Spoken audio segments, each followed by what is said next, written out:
back from the dead, back up in the room with all the equipment, the amps and stuff today. So what I thought I would do is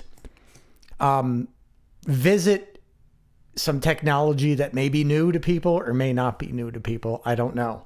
But I was recently reminded of this particular, let's say, item, technology, technique, recently related to, really copying guitar tones pretty accurately, or getting another step towards creating those studio sounds, and what they call a tone match.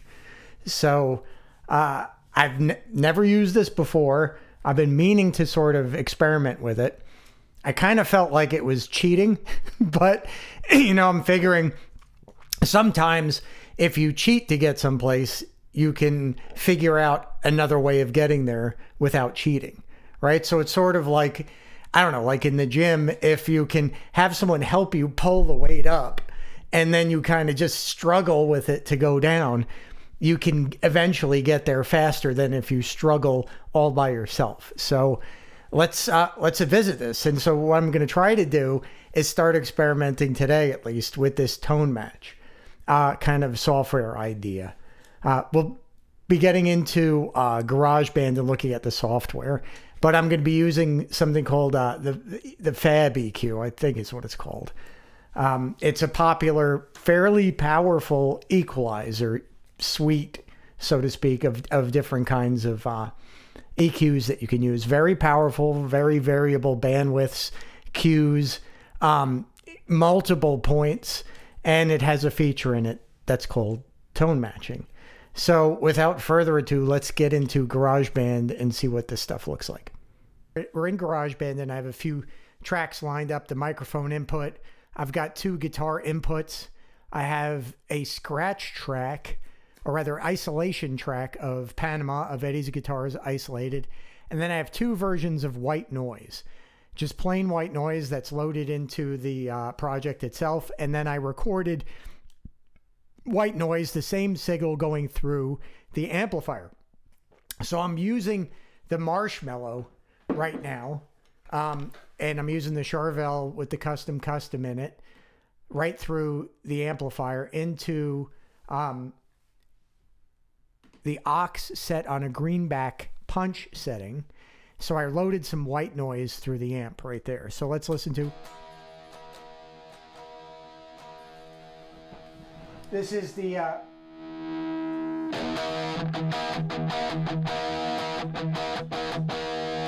all right, so that's just the guitar sound itself that we've got. No plugins or anything loaded in there. All right, and then let's listen to the Panama track and see what that sounds like.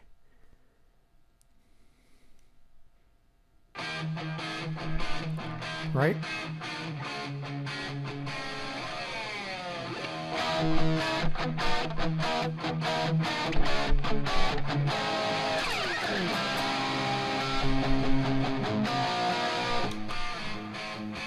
All right, so you get a good idea of what that sounds like and what just,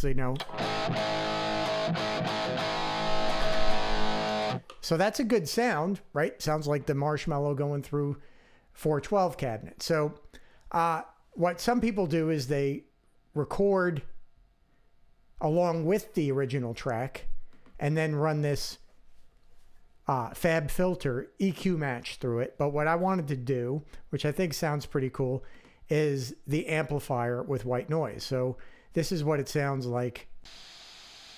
Right? This is just white noise being run through my amp. So white noise is basically all of the frequencies that, any kind of good sound system is even going to be remotely capable of sort of employing. So it's just basically static that contains all frequencies.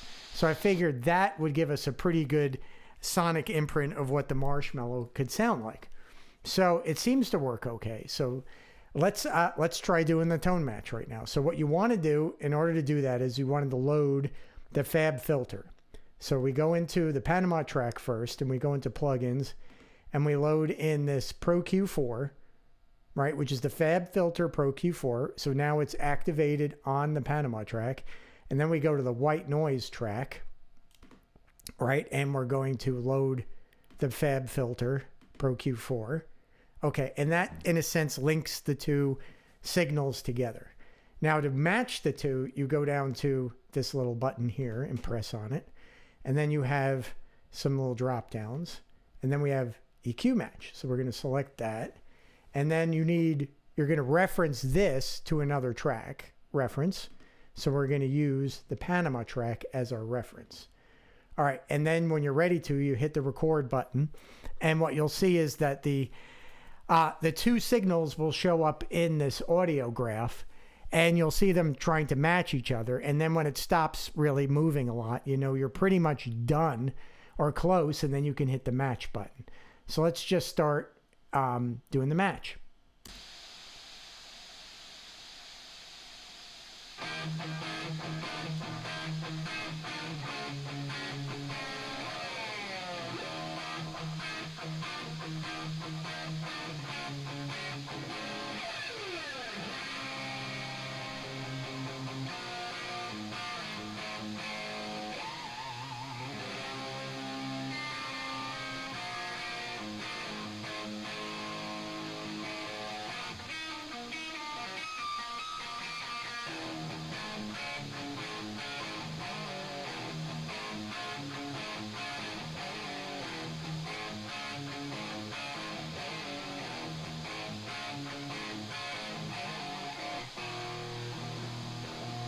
Okay.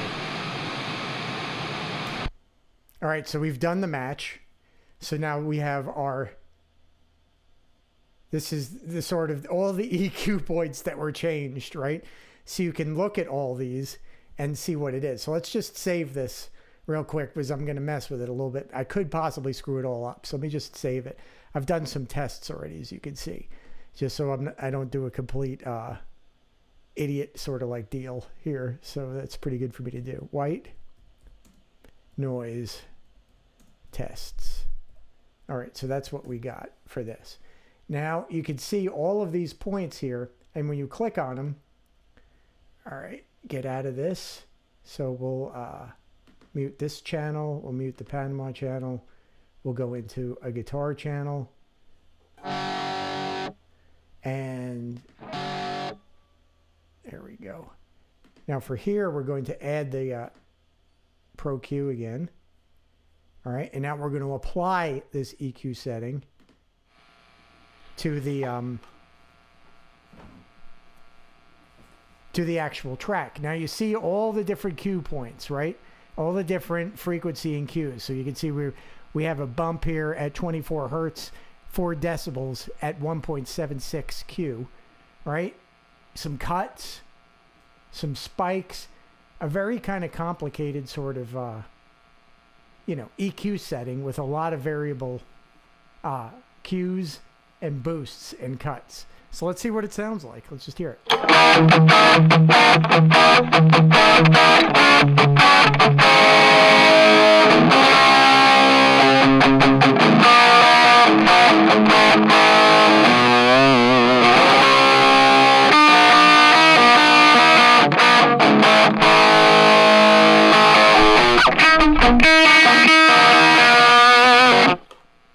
All right, it's kind of cool. I kind of dig it. I did a white noise test just before I did this little segment here, and let's listen to what that did.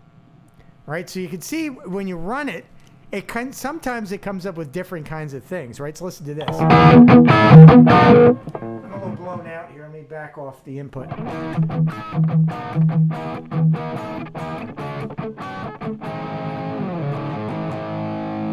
I kind of actually liked this version. I actually like this version a little better. It's a little woolier, but let's take care of that a little bit. So we're just kind of flying by the seat of our pants. So let's put in a channel EQ real quick, and then we'll just do like some shelving here and see whether we can get it in there.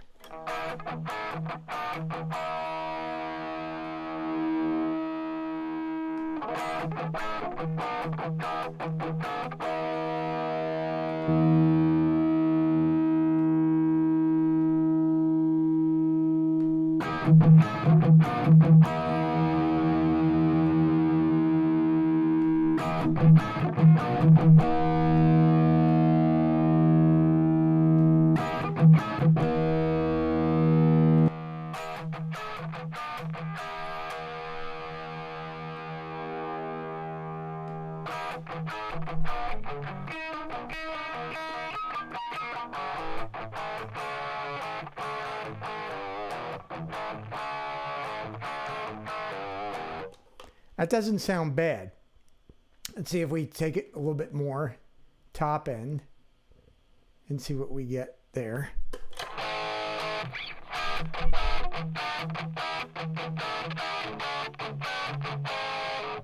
That's not bad.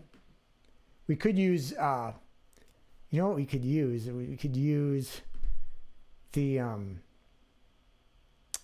Type A, right? I use that a lot to add a little bit of that sort of top end trigger.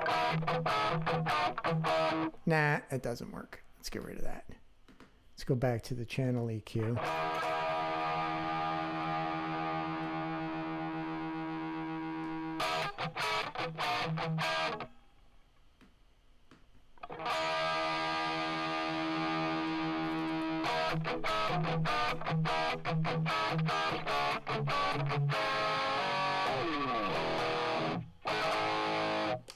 All right, let's just see what that is. I mean, this, you know, it gives you the microphone kind of like settings. What's sort of after that, you know, is kind of up to you. So it's not like it's going to turn a deluxe reverb into Eddie's amp, but it'll help you sort of, you know, figure out where the frequencies are that you're either missing or have too much of. So let's add this in as well, this track, right, this other guitar input. And we'll add in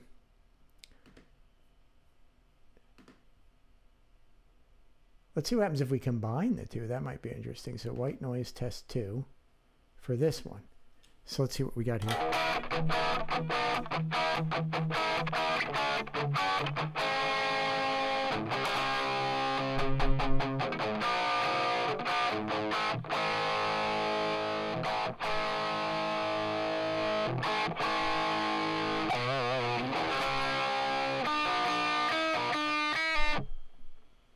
See what happens if we go to this one. All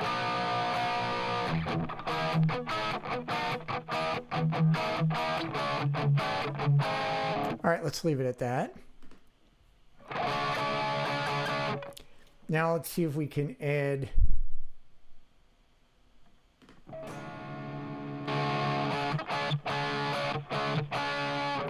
a little bit of reverb.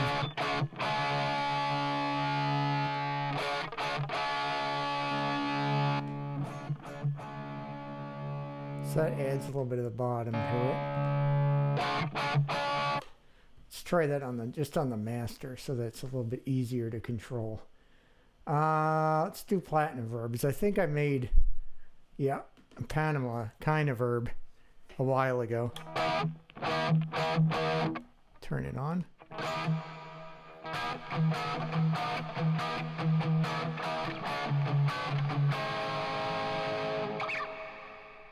It's a bit much.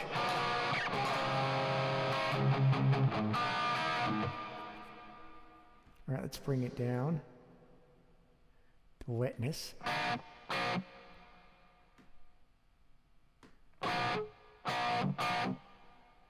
Let's go up like 6.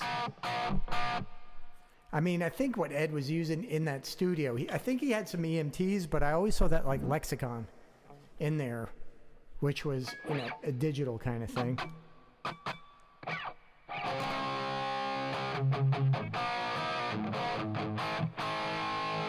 I kind of like that. All right, so let's just save the project real quick. Now, let's play with the panning a little bit to get a little bit of...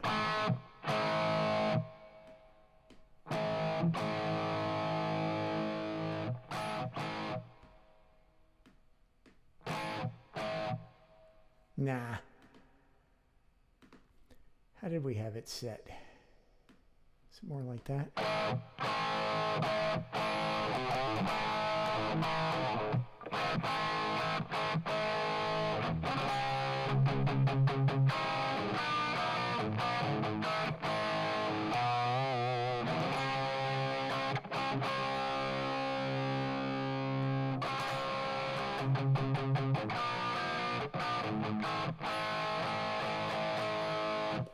All right, I like that.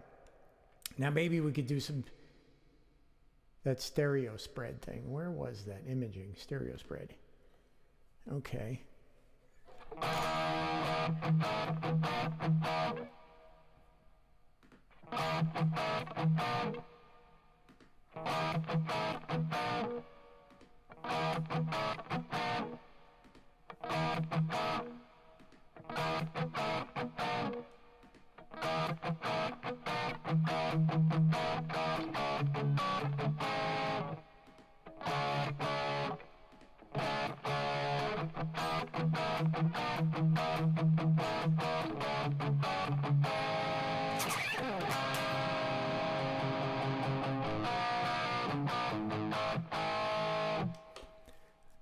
I think it was, it's 4 or 6 so far.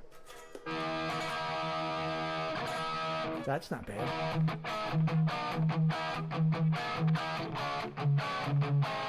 2, 4, and 6.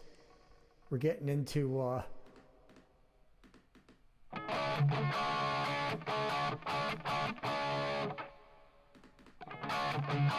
let's try it at 4.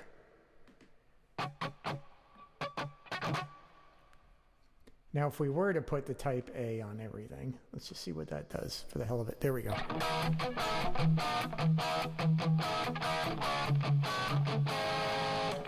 All right, let's stick with that for a little bit and see what we get.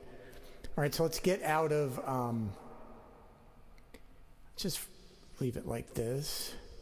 And we're going to save this project as match band 2A reverb.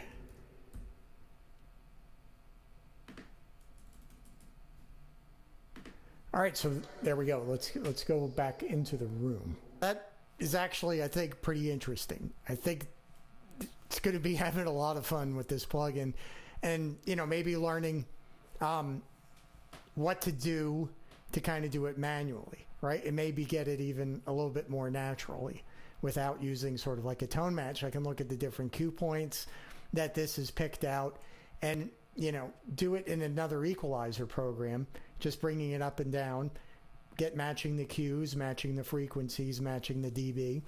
And, it's definitely going to be good for ear training.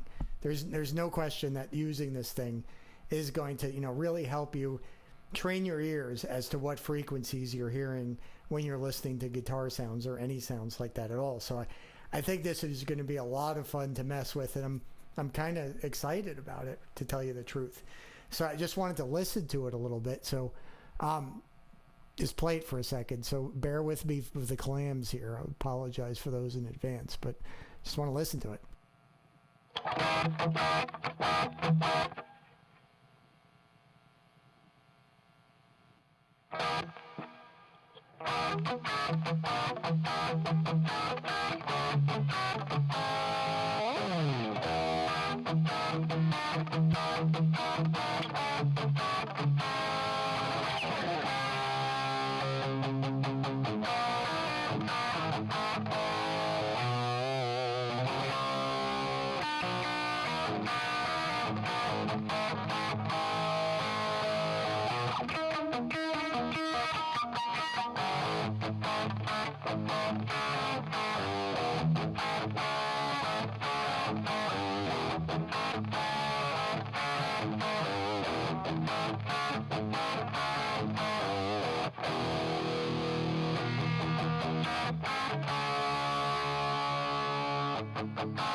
Yeah, that's kind of uncanny, honestly. There's a bit of uncanniness to that.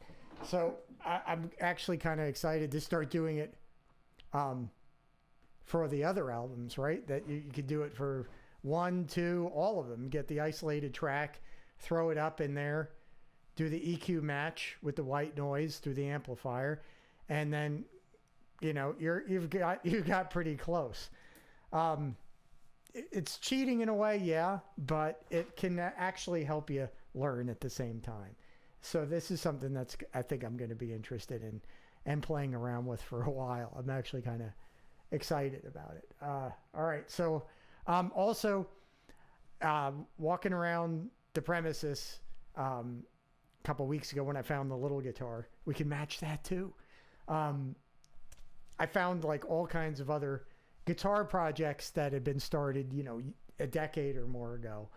Some, that were never finished and are in different states of assembly. Some really kind of cool guitars. So I figured maybe it's time to get back in there and start finishing them up while I'm still alive. So maybe I'll include that in too through times, right? Do some builds, some finish ups, mess around with, the amplifiers. Just keep having fun, because that's what has to be done. You have to keep having fun, or there just isn't any point to any of this. So, all right. So that's enough for today. Thanks for sticking around and thanks for watching, and we'll see you next time.